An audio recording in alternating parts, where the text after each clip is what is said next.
जय हिंद साथियों, कैसे हैं मेरे भाई? क्या हाल चाल है आप सभी का?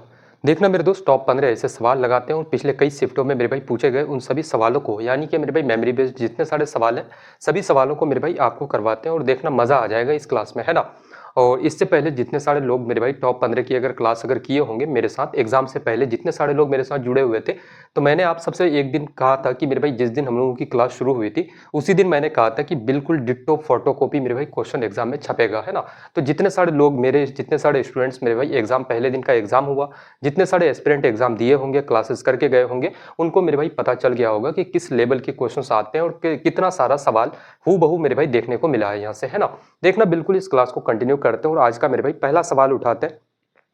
ए किसी काम को 10 दिनों में और बी उसी काम को 15 दिनों में कर सकता है। दोनों 4 दिनों तक एक साथ काम करते हैं, इसके बाद ए काम छोड़ देता है और पूरा कार्य प्रारंभ से कितने दिनों में समाप्त होगा। काफी जबरदस्त सा सवाल है, काफी मेरे भाई सिंपल वे में उड़ाएंगे, काफी साधारण से शब्दों में दोस्त, है ना। इधर उधर की ज्यादा चीजें नहीं लिखेंगे हम लोग। कि ए नाम का एक मेरे भाई व्यक्ति है जो किसी काम को 10 दिनों में कर सकता है। एक व्यक्ति आपका बी नाम का है जो उसी काम को कितने, तो 15 दिनों में कर सकता है। अच्छा मुझे बताओ कि टोटल काम कितना है, कुल कार्य कितना है। तो हम लोग जानते हैं कि टोटल काम कैसे निकालते हैं, तो टाइम का अगर आप एलसीएम ले लो तो आपका मेरे भाई कुल कार्य आपका निकल जाएगा। तो 10 और 15 का एलसीएम कितना होता है, तो मुझे बताओ कि 10 और 15 में बड़ा कौन है, तो भाई आपका 15 है। एलसीएम जो भी होगा 15 का मल्टीपल होगा दोस्त, है ना। देखना एलसीएम लेने का तरीका बता रहे हैं आपको। बोलोगे भैया 15 क्या 10 से कट रहा है, नहीं कट रहा है मेरे भाई, तो 15 का 2 गुना कर दो, यानी कि 30। 30 क्या 10 से कट रहा है, बोलोगे भैया कट जाता है। जिस पॉइंट पे कट जाए वही आपका क्या है, तो एलसीएम है मेरे भाई। और हम लोग इसमें क्या कहेंगे कि वही आपका कुल कार्य टोटल वर्क हो जाएगा दोस्त, है ना। 30 गुण मेरे भाई 10 गुना 3 करोगे आपका 30 होगा, 15 गुना 2 आपका 30 के बराबर। अब ये 3 और 2 क्या है, तो 3 का मतलब ये है कि ए नाम का जो व्यक्ति है किसी काम को मेरे भाई, ये 30 यूनिट काम है, टोटल काम 30 यूनिट है।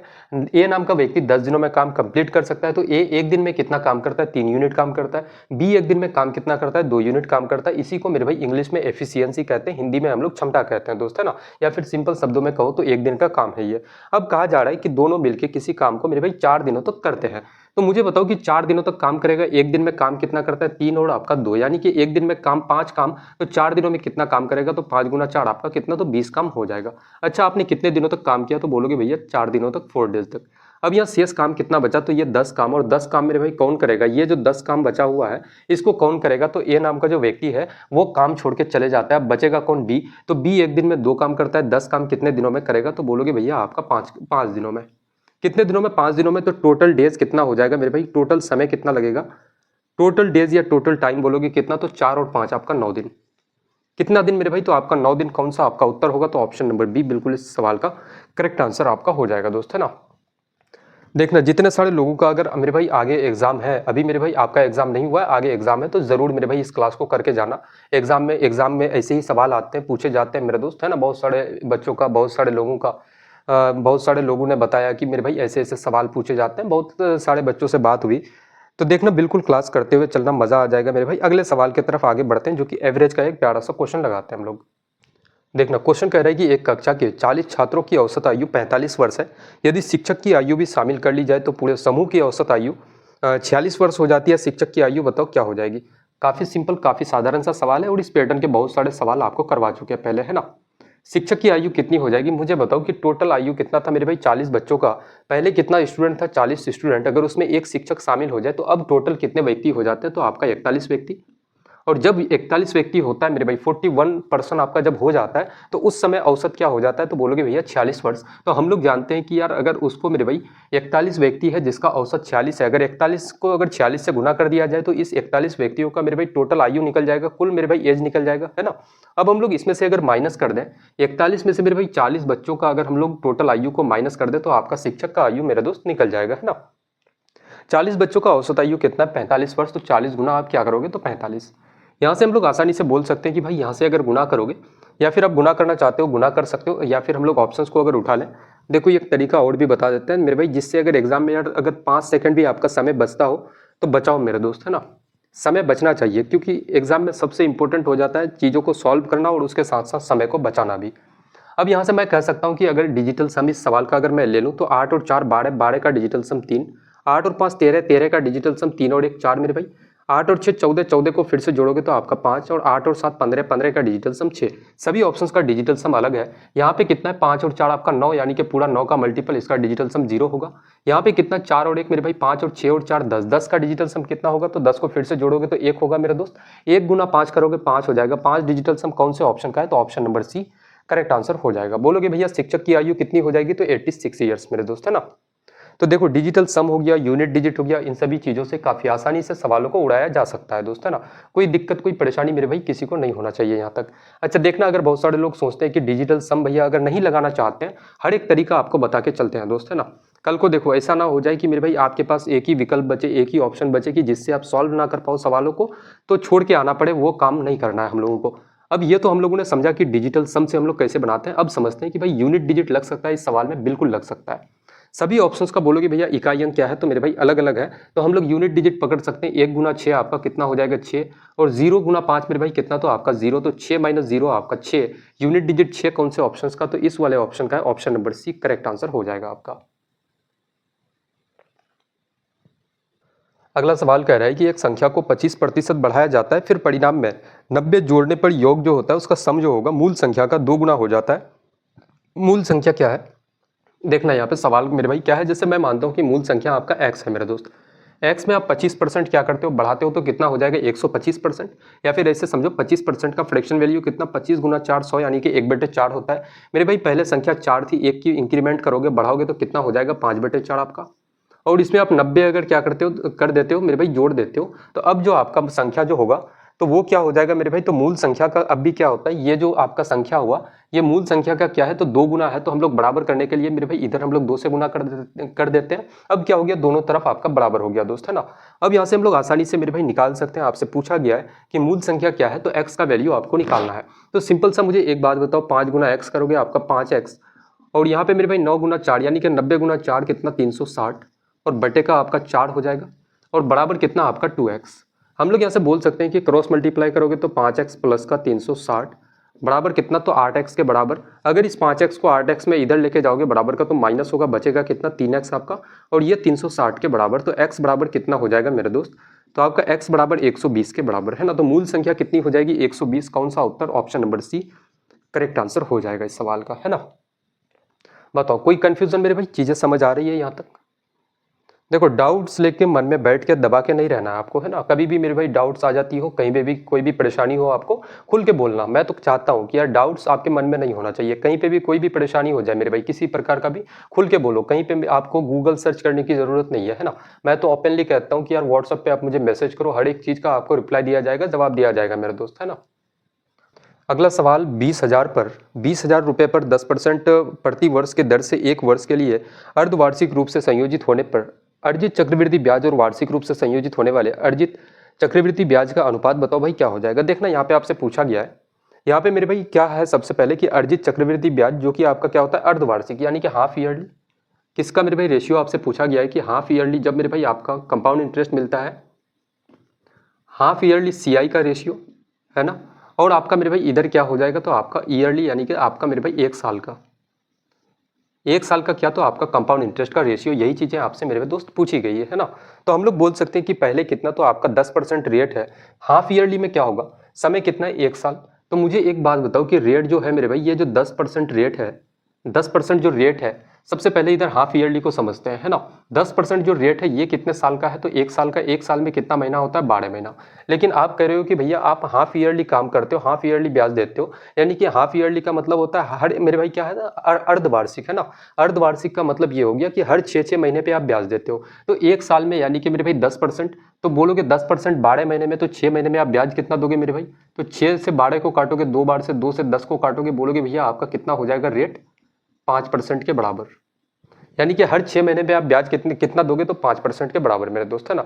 तो 2 सालों में, अब यहाँ मुझे बताओ कि समय कितना होगा, समय 1 साल है, हर 6 महीने पे ब्याज देते हो, तो 1 साल तक आप ब्याज दोगे तो कितनी बार ब्याज दोगे भाई, हर 6 महीने पे ब्याज देते हो तो ब्याज कितनी बार दोगे, तो आप 2 बार दोगे।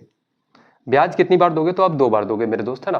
तो हम लोग यहाँ से आसानी से बोल सकते हैं, अगर इसी चीज का अगर हम लोग थोड़ा सा देख लें तो हम लोग आसानी से बोल सकते हैं कि आपका मेरे दोस्त यहाँ पे आपका CI क्या हो जाएगा इसी चीज का, तो आपका CI क्या हो जाएगा 5% का मेरे भाई, 2 बार का CI अगर निकालोगे तो एक बार 5 और मेरे भाई क्या करना, जैसे 5 का मेरे भाई क्या है, इसको मैं थोड़ा सा नीचे कर लेता हूँ, है ना, ताकि चीज़ें और बेहतर ढंग से आपको समझा पाऊँ मैं।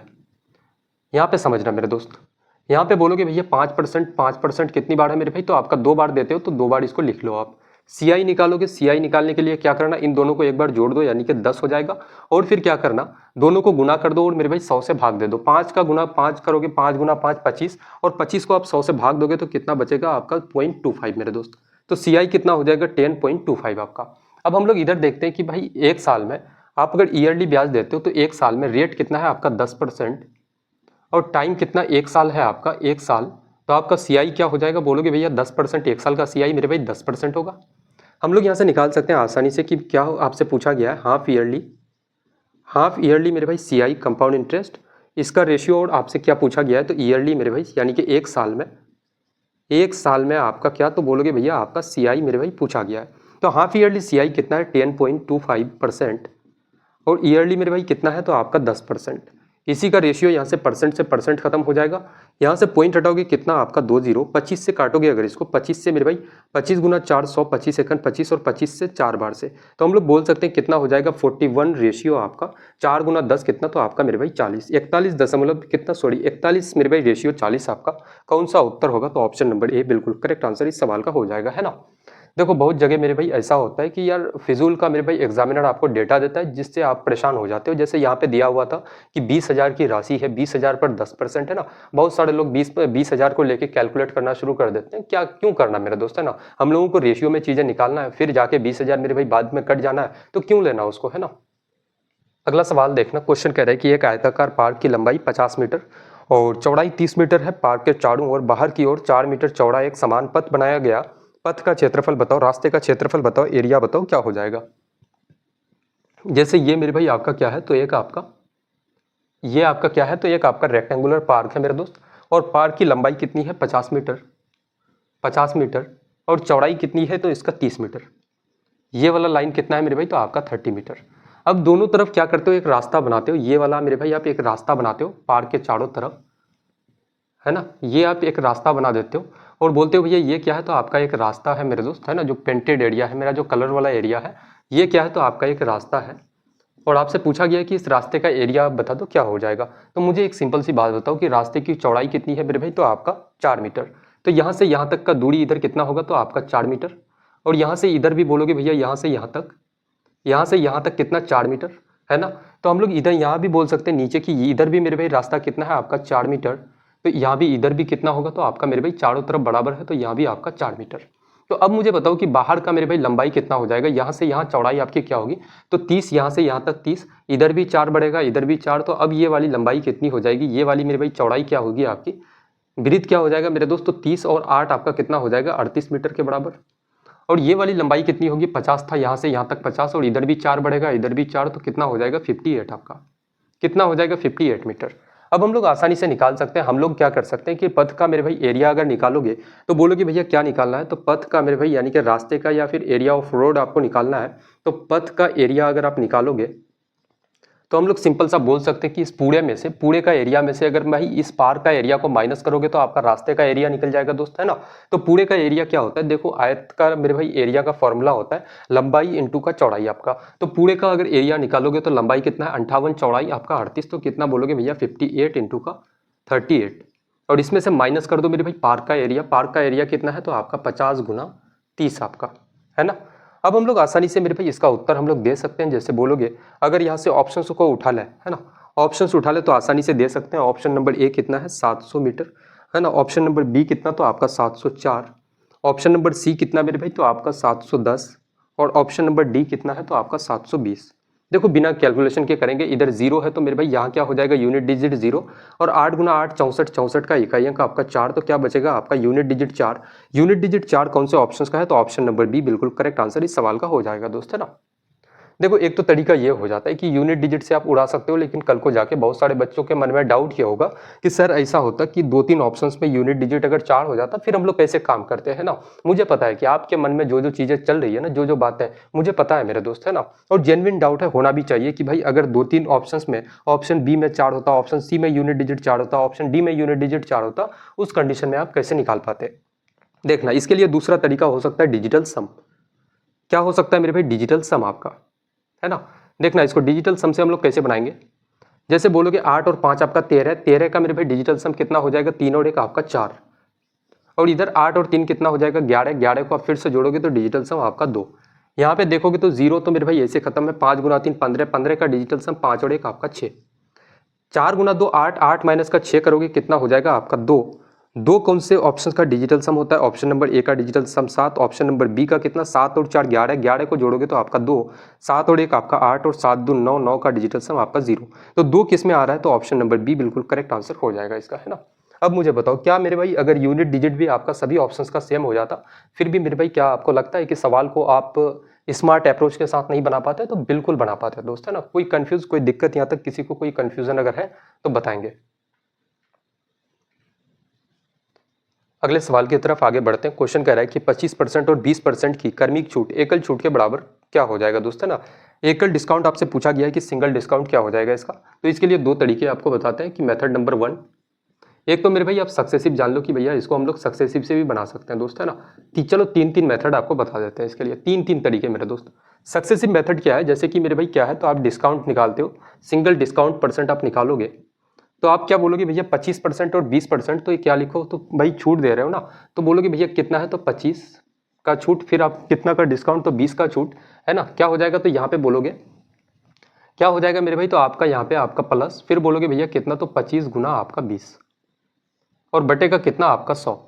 25 और 20 कितना हो जाएगा मेरे भाई, तो आपका 45, और यहाँ से 1 0 से 1 0 या फिर ऐसे काट लो कि यार 25 से 100 को काटोगे 4 बार से, और 4 से मेरे भाई 20 को काटोगे 5 बार से, तो 45 और 5 कितना हो जाएगा आपका, कुछ मिस्टेक हो रहा है, अच्छा सॉरी, यहाँ पे एक आपका ए प्लस बी माइनस का होना चाहिए ना, यहाँ पे छोटी सी मिस्टेक ये हो रहा है कि यहाँ पे माइनस होगा मेरे दोस्त, है ना।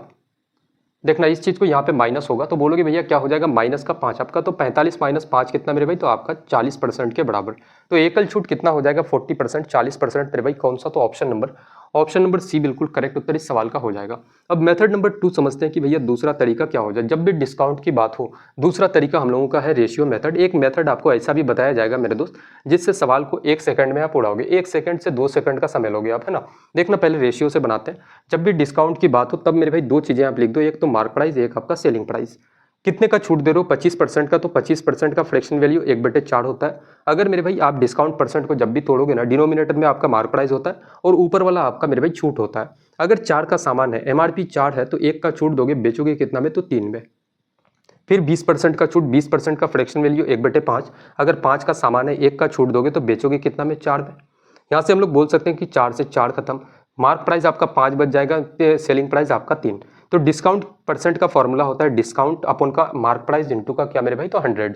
तो डिस्काउंट कितने का आप देते हो, तो 5 का सामान 3 में बेचते हो, 2 का छूट, छूट किस पे, मार्क प्राइस पे दिया जाता है, तो नीचे में मार्क प्राइस इंटू का आपका 100।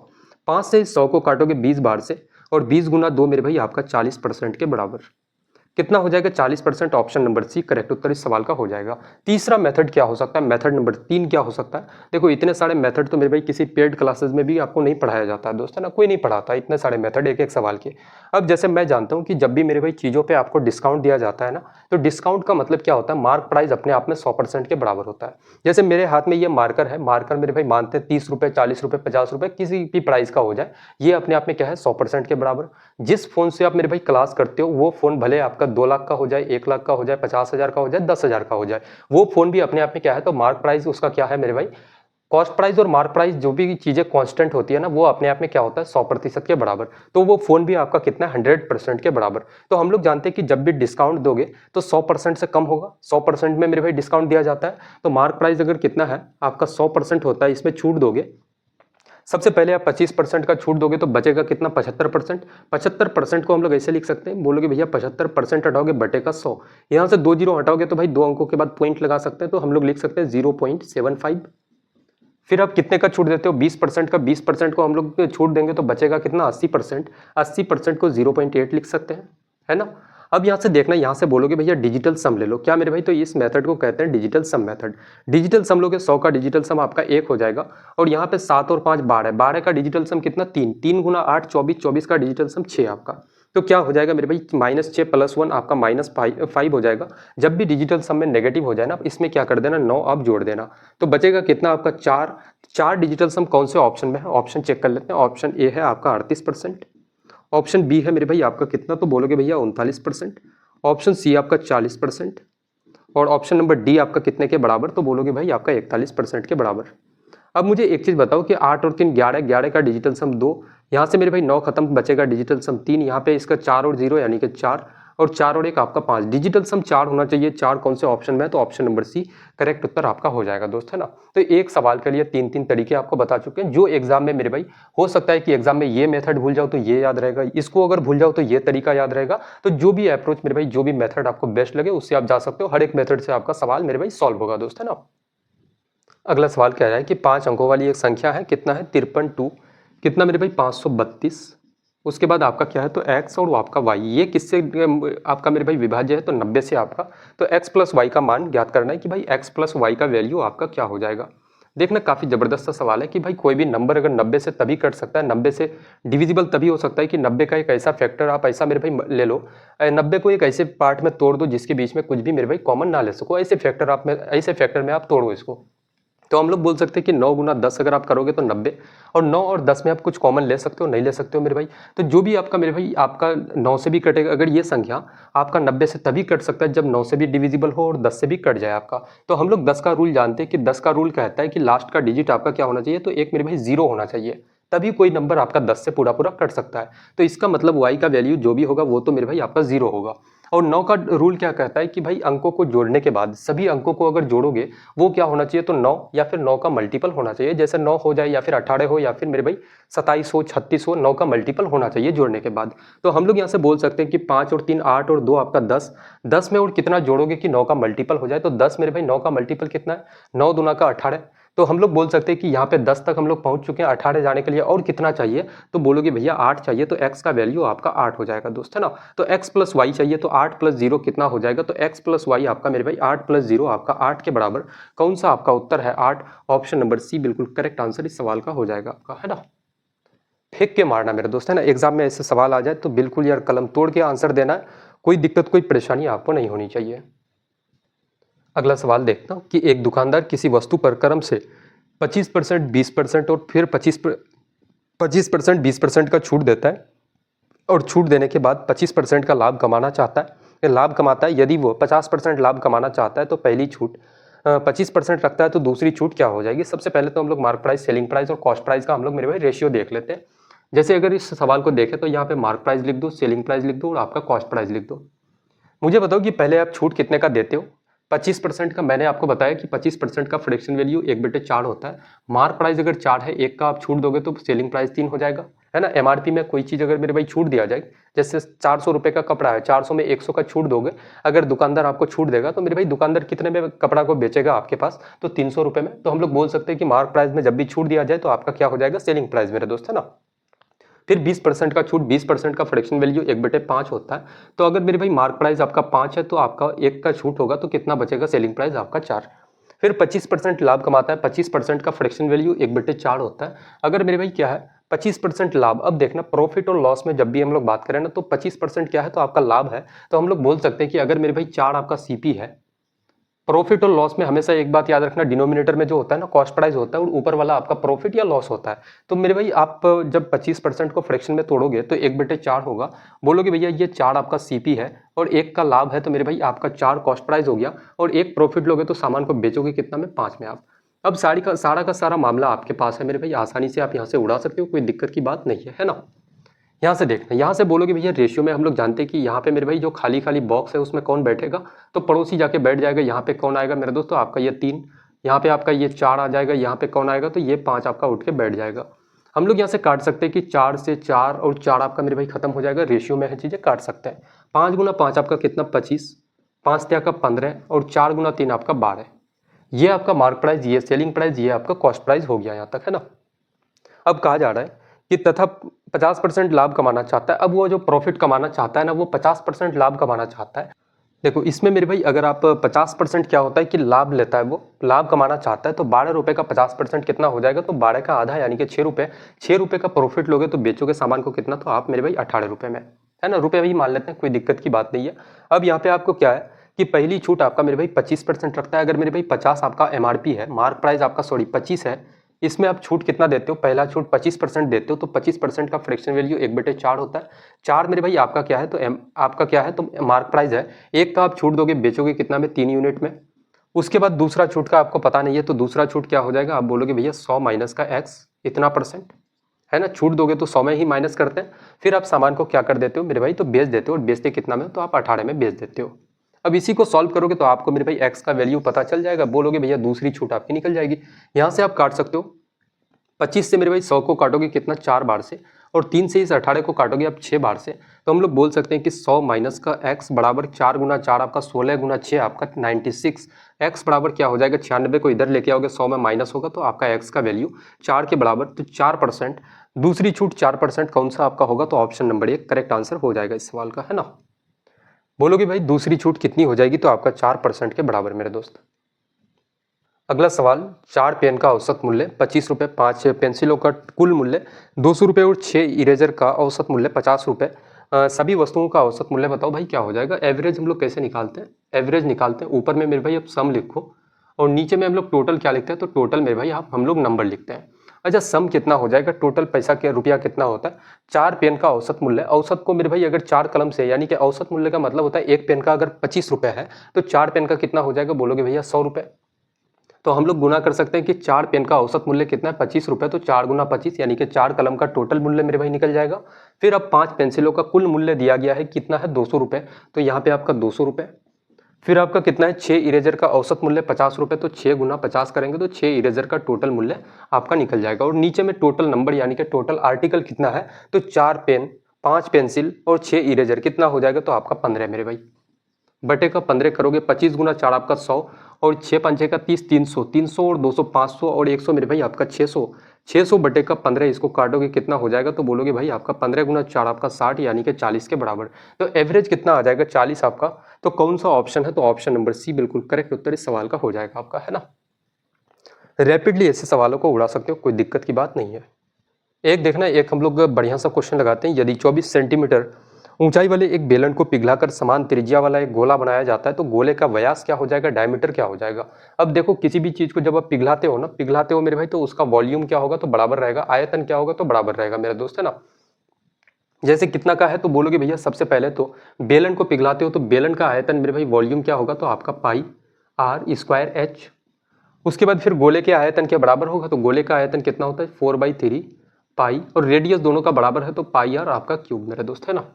अब यहाँ से देखना, हम लोग आसानी से बोल सकते हैं कि हाइट कितना है, 24 सेंटीमीटर, और कुछ दिया गया है तो नहीं मेरे दोस्त, व्यास पूछा गया है। तो यहाँ से हम लोग पाई से पाई को हम लोग काट सकते हैं। फिर बोलोगे r स्क्वायर से मेरे भाई यहाँ पे क्यूब काटोगे, यानी कि 1r आपका बचेगा यहाँ पे, है ना। और हाइट कितने के बराबर है, तो हाइट आपका 24 के बराबर, तो 24 बराबर 4/3 गुना कितना हो जाएगा आपका r। यहाँ से अगर काटोगे मेरे दोस्त, तो यहाँ से अगर 4 से काटोगे 24 को, तो कितना 6 बार से, तो आपका r बराबर कितना, तो आपका 18 हो जाएगा। तो हम लोगों को डायमीटर निकालना, यानी कि रेडियस का क्या होता है 2 गुना, तो हम लोग सीधे सीधे 2r लिख सकते हैं, या फिर 2r लिखो, या फिर आप d लिखो, यानी कि डायमीटर लिखो, बात मेरे भाई सेम है। तो इधर हम लोग 2 गुना किए रेडियस का, तो इधर भी 2 गुना करोगे, तो 18 का 2 गुना 36 आपका कितना हो जाएगा, 36 centimetre. Option number C, option number C correct answer इस सवाल का हो जाएगा, है ना। बोलोगे भैया डायमीटर यानी कि व्यास कितना हो जाएगा, तो 36 सेंटीमीटर के बराबर मेरे दोस्त। अगला सवाल, दो संख्याओं का सम 90 है और उनका एलसीएम ये 200 है। दोनों संख्याओं को ज्ञात करना है कि भाई दोनों संख्या क्या हो जाएगी। जैसे भाई दो संख्याओं का सम कितना है, x + y आपका। देखना, इस सवाल को काफी बेहतरीन तरीके से उड़ाएंगे, है ना। 90 है और इसका दोनों संख्याओं का एलसीएम कितना है, तो आपका 200 के बराबर। ऑप्शन उठाते हैं। ऑप्शन नंबर ए कितना है, तो भाई 30 और 60, और ऑप्शन नंबर बी कितना हो जाएगा, तो 35 और 55 आपका। सी कितना है मेरे भाई, तो आपका 40 और 50, और ऑप्शन नंबर डी कितना हो जाएगा, तो बोलोगे भैया 45 पहली संख्या और दूसरी संख्या भी आपकी 45। अब मुझे एक बात पता है कि दो संख्या है, जैसे एक मेरे भाई आपका x है, एक आपका y है, तो जो भी मेरे भाई एलसीएम होगा इस एक्स और वाई का वो कितना है आपका 200 है, एक्स और वाई का एलसीएम। तो मुझे एक बात पता है कि एलसीएम का मतलब क्या होता है, वो एलसीएम जो भी होगा वो एक्स से भी कटेगा वाई से भी कटेगा, तभी तो वो एलसीएम बना है मेरे दोस्त, है ना। तो एक्स से भी पूरा पूरा कटना चाहिए और वाई से भी पूरा पूरा कटना चाहिए। तो हम लोग तो यही पूछा गया है ना कि एक्स और वाई का वैल्यू अब बता दो भाई क्या हो जाएगा। तो मैं कह सकता हूँ कि भाई जो भी एलसीएम है ये 200 जो है ये आपका मेरे भाई 30 से भी कटना चाहिए। क्या 230 से कटता है? तो बोलोगे नहीं कटता है भैया। 30 का मल्टीपल है क्या मेरे भाई 200? तो नहीं है मेरे भाई, तो ऑप्शन नंबर ए नहीं हो सकता है। अब यहाँ से बोलोगे भैया क्या मेरे भाई 35 का मल्टीपल है? तो नहीं है मेरे दोस्त, है ना। 45 से आपका क्या 200 कट सकता है? कभी नहीं कट सकता है। 40 से कटेगा मेरे भाई, बिल्कुल कटेगा, 40 से 5 बार से, और 50 से 200 कटेगा, बिल्कुल कटेगा। तो आपका ऑप्शन नंबर सी करेक्ट उत्तर इस सवाल का हो जाता है ना। कोई कैलकुलेशन नहीं, विदाउट पेन पेपर ऐसे सवालों को उड़ा सकते हो आप। अगला सवाल काफी बेहतरीन सा, किसी वितरण का माध्य माध्यिका का अनुपात, यानी कि माध्य क्या होता है? तो आपका मीन, है ना, इंग्लिश में ही लिख देते हैं मीन। और मेरे भाई आपका माध्यिका यानी कि आपका मीडियन, क्या बोलोगे भैया आपका मेरे भाई मीडियन का आपका क्या हो जाएगा? तो बोलोगे भैया आपका रेशियो, या फिर चलो हिंदी में ही लिख देते हैं, कोई दिक्कत की बात नहीं है ना। आपको समझ आना चाहिए भाई, भले थोड़ा सा समय लग जाए। आपको मोड निकालना है ना, आपको पूछा गया है कि बहुलक और मेरे भाई आपका माध्य, यानी कि आपको मोड और आपको मीन का मेरे भाई रेशियो पूछा गया है। तो माध्य सबसे पहले कितना है? माध्य और आपका माध्यिका, माध्य और माध्यिका मेरे दोस्त इसी का रेशियो दिया गया है। माध्य और माध्यिका का रेशियो कितना है? तो आपका 3:4, 3:4 आपका। अब बोला गया है कि बहुलक तथा माध्य का अनुपात क्या हो जाएगा। तो हम लोग एक चीज जानते हैं कि बहुलक क्या होता है। बहुलक मेरे भाई यानी कि आपका मोड क्या हो जाएगा। बहुलक का फॉर्मूला होता है, याद रख लेना, 3 माध्यिका, क्या बोलोगे मेरे दोस्तों, 3 माध्यिका माइनस का क्या होता है आपका 2 माध्य, 2 मीन, अपन मेरे भाई क्या होता है बहुलक बराबर 3 माध्यिका माइनस का 2 माध्य, है ना। यही होता है क्या, तो आपका बहुलक का मेरे भाई फॉर्मूला हो जाता है। अब यहाँ से हम लोग इससे उत्तर निकाल सकते हैं, बहुलक बराबर क्या हो जाएगा। तो सीधे सीधे बोलोगे 3 गुना माध्यिका कितना है 4, तो 3 गुना 4 करोगे, और माइनस 2 गुना माध्य कितना मेरे भाई आपका 3, 4 क्या का 12, 3 दुना 6, यानी कि 12 में से 6 माइनस करोगे तो आपका 6 बच जाएगा। तो 6 क्या है, तो आपका मेरे दोस्त बहुलक हो जाएगा ये। अब हम लोगों को निकालना है कि बहुलक तथा माध्य का अनुपात बताओ। तो बहुलक कितना है आपका, बहुलक मेरे भाई, बहुलक और आपका माध्य का अनुपात पूछा गया है। तो माध्य कितना हो जाएगा, बहुलक कितना है 6 और माध्य कितना है मेरे दोस्त, तो आपका 3 है। 3 से इस 6 को काटोगे 2 बार से, तो आपका 2:1, कौन सा आपका ऑप्शन है 2:1 आपका ऑप्शन नंबर ए बिल्कुल करेक्ट उत्तर इस सवाल का हो जाएगा आपका, है ना। बताओ भाई, काफी बेहतरीन यार, मजा आ जाता है ऐसे सवालों को देख करके, है ना। अगला सवाल आगे बढ़ते हैं, लगाते हैं हम लोग। देखना अगला सवाल कह रहा है कि a माइनस बी 5 है और ए बी आपका 6, तो a cube minus B cube का मान बताओ भाई क्या हो जाएगा, है ना। सबसे पहले क्या है, तो बोलोगे भैया a माइनस बी आपका 5 के बराबर, और ए बी कितना है मेरे भाई, तो आपका 6 है। और आपसे पूछा गया कि a क्यूब माइनस का आपका b क्यूब का वैल्यू क्या हो जाएगा। छोटा सवाल है, काफ़ी आसानी से हम लोग उड़ा सकते हैं, कोई दिक्कत की बात नहीं है। मुझे बताओ कि ए बी कितना है 6 है, तो इसका मतलब हम लोग इसमें क्या क्या ले सकते हैं। अगर a 1 होगा तो b आपका 6 होगा, a के जगह में 2 रखोगे तो b आपका मेरे भाई 3 होगा। और कुछ ले सकते हैं क्या दोस्त, हम लोग इसमें ले सकते हैं कुछ। तो बोलोगे भैया ए आपका मेरे भाई बड़ा होना चाहिए, क्योंकि बड़े में से छोटे को माइनस करोगे तब 5 आता है आपका, है ना। तो ए को हम लोग बड़ा रखते हैं। ए को क्या रखोगे मेरे भाई, तो बड़ा। तो सबसे पहले यार इधर बड़ा लेते हैं कि ए का वैल्यू अगर 6 होगा तो बी 1 होगा, उसके बाद ए अगर 3 होगा मेरे तो भाई, तो आपका बी कितना हो जाएगा 2 हो जाएगा। और कुछ इसका फैक्टर ले सकते हैं तो नहीं ले सकते हम लोग, है ना। अब मुझे बताओ कि ए के जगह में अगर 6 रखोगे, बी के जगह में 1 रखना है, तो 6 माइनस 1 करोगे 5 हो जाता है, बिल्कुल मेरे भाई सटीक आपका बैठता है। तो ये आपका नहीं हो सकता। ए के जगह में आप अगर 3 रखोगे, बी के जगह में अगर 2 रखोगे तो 3 माइनस 2 आपका 1 हो जाता है, यहाँ पे आपका 5 है, तो ये वाला मेरे भाई आपका नहीं हो सकता है। तो ये बिल्कुल सटीक बैठ रहा है, इसी पे हम लोग अप्लाई करेंगे। यहाँ पे बोलोगे ए का क्यूब, यानी कि ए कितना है आपका 6 है, तो 6 का क्यूब माइनस बी कितना है 1, तो 1 का क्यूब करोगे, 6 का क्यूब कितना 216, और माइनस मेरे भाई 1 हो जाएगा, कितना उत्तर होगा 215 के बराबर। 215 कौन सा, तो ऑप्शन नंबर सी बिल्कुल करेक्ट उत्तर इस सवाल का हो जाएगा, है ना। छोटू सा सवाल था, कोई दिक्कत की बात नहीं है दोस्त, है ना। अगला सवाल कहा जा रहा है कि पी ओ आर एक वृत्त का व्यास है।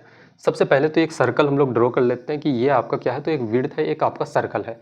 और पी ओ आर क्या है, तो इसका व्यास है, डायमीटर है, एक पी है, इसका सेंटर ओ है, और मेरे भाई एक साइड आपका आर हो जाएगा। अब कहा जाता है कि पी क्यू और आर क्यू इसकी 2 जीवाएं हैं, इसकी 2 जीवाएं हैं। चाप पी क्यू की लंबाई चाप आर क्यू की लंबाई का 1/3 है। चाप पी क्यू की लंबाई चाप आर क्यू की लंबाई का 1/3 है। अगर मेरे भाई आर क्यू, मैं मानता हूँ कि यहाँ पे एक क्यू नाम का आपका बिंदु है, तो आर क्यू जितना होगा, उसके बाद मेरे भाई पी क्यू, ये जो चाप होगा, पी क्यू का जो चाप होगा, चाप कौन सा, तो ये वाला मेरे दोस्त, है ना। पी क्यू का जो चाप होगा वो आर क्यू के चाप का कितना है, तो 1/3 यानी कि 1/3 होगा। अगर इसका चाप मेरे भाई 3 यूनिट है तो इसका कितना हो जाएगा आपका 1 यूनिट। आपसे पूछा कितना गया है कि पी ओ क्यू का मान बताओ भाई क्या हो जाएगा, पी ओ क्यू का मान बताओ क्या हो जाएगा। ये पी ओ क्यू कितना हो जाएगा, ओ को हम लोग यहाँ पे लिख देते हैं, पी ओ क्यू यानी कि ये वाला मेरे भाई आपका क्या हो जाएगा, एंगल आपका, है ना। मुझे एक छोटी सी बात बताओ कि हम लोग एक चीज जानते हैं कि जो चाप का मेरे भाई रेशियो यहाँ पे होगा 1 और 3 का अनुपात है, तो वो साइड का ये वाला साइड भी उसी रेशियो में होता है, ये वाला मेरे भाई दोनों एंगल भी उसी रेशियो में होगा, तो ये एंगल आपका 1 यूनिट, ये वाला एंगल मेरे भाई आपका 3 यूनिट। हम लोग जानते हैं कि एक मेरे भाई स्ट्रेट लाइन में जब आपका मेरे भाई ऐसा एक हाफ सर्कल बन जाए तो उसको हम लोग क्या बोलते हैं कि भाई ये 180 डिग्री के बराबर है। तो इसका मतलब 180 डिग्री का एंगल बनता है यहाँ पे टोटल, और इसको मेरे भाई 180 डिग्री को कितने के रेशियो में आप बांटते हो, 1 और 3 के रेशियो में, यानी कि वो 4 यूनिट के बराबर होगा। 1 और 3 यानी कि 4 यूनिट, 180 आपका 4 यूनिट के बराबर है। आपको पी ओ क्यू निकालना है, यानी कि 1 यूनिट का वैल्यू आपको निकालना है। यही आपका क्या निकल जाएगा, तो एंगल पी ओ क्यों मेरे भाई आपका निकल जाएगा। 180 को 4 से आप भाग दोगे कितना के बराबर, तो आपका 45 डिग्री के बराबर। कौन सा उत्तर होगा, तो ऑप्शन नंबर बी बिल्कुल करेक्ट उत्तर इस सवाल का हो जाएगा दोस्त, है ना। देखो क्वेश्चन इतना दम नहीं था इस सवाल में, लेकिन क्वेश्चन मेरे भाई थोड़ा सा समझने पे बात है, थोड़ा सा कॉन्सेप्चुअल सवाल हो जाते हैं। अगर ऐसे सवाल को आप समझ लेते हो तो यार विद इन 2 सेकंड ऐसे सवालों को निपट सकते हो, उड़ा सकते हो आप। अगला सवाल कह रहा है कि प्रथम 119 विषम प्राकृतिक संख्याओं का औसत बताओ। भाई काफी जबरदस्त है ना। देखना 119 क्या है, विषम प्राकृतिक है। विषम जब भी यहाँ पे लिख देते हैं कि विषम यानी कि ओड नंबर हो जाए। ओड का मेरे भाई अगर आपको कभी भी पूछ ले कि यार ओड मेरे भाई क्या हो जाए, ओड प्राकृतिक संख्या हो जाए, और इसका अगर आपको एवरेज पूछे ना, तो आप सीधे सीधे बोलना कि भाई वही संख्या खुद हो जाएगा, वही नंबर खुद हो जाएगा। जैसे कितना 119 आपका, 119 का मेरे भाई आपको अगर एवरेज आपको निकालना है तो बोलेंगे भैया इसका औसत कितना, वही मेरे भाई 119 आपका हो जाएगा दोस्त। अगर आपसे कभी भी सम पूछ ले, है ना, कभी भी क्या पूछ ले मेरे भाई, सम संख्या पूछ ले, तो आप सीधे सीधे उत्तर दोगे कि भाई क्या हो जाएगा। जैसे सम पूछ ले तो आप उसमें 1 जोड़ देना और वही आपका मेरे भाई करेक्ट आंसर होगा। तो इसका 119 था भाई, कौन सा उत्तर, तो डी बिल्कुल करेक्ट आंसर हो इसका हो जाएगा दोस्त, है ना। देखो सम संख्या कभी भी पूछेगा, सम प्राकृतिक संख्या, तो उसमें बस 1 जोड़ देना आप, वही आपका मेरे दोस्त करेक्ट उत्तर, करेक्ट एवरेज आपका हो जाएगा दोस्त, है ना। तो ये था आखिरी सवाल हम लोगों का, आज का पूरा सेट कंप्लीट होता है। और ये सेट लगा करके कैसा फील हुआ मेरे भाई, कितने सारे क्वेश्चन आप बना पाए, ये जरूर बताना मेरा दोस्त। और ये आपके एग्जाम कंप्लीट होने तक, सभी बच्चों के जिस दिन तक मेरे भाई एग्जाम कंप्लीट नहीं हो जाता है, पेपर कंप्लीट नहीं होता है, तब तक हम लोगों की ये क्लास कंटिन्यू चलेगी। तो अभी से मेरे भाई आप मेरे साथ जुड़ करके बिल्कुल एक एक क्लास को काफी बारीकी के साथ देख सकते हो, और एक एक सवाल को लगा करके अपने एग्जाम को काफी आसान, काफी बेहतर मेरे भाई बना सकते हो, है ना। तो आज की क्लास को हम लोग कंप्लीट करते हैं, समाप्त करते हैं यहीं तक। मिलते हैं एक बेहतरीन सी क्लास में, तब तक के लिए जय हिंद।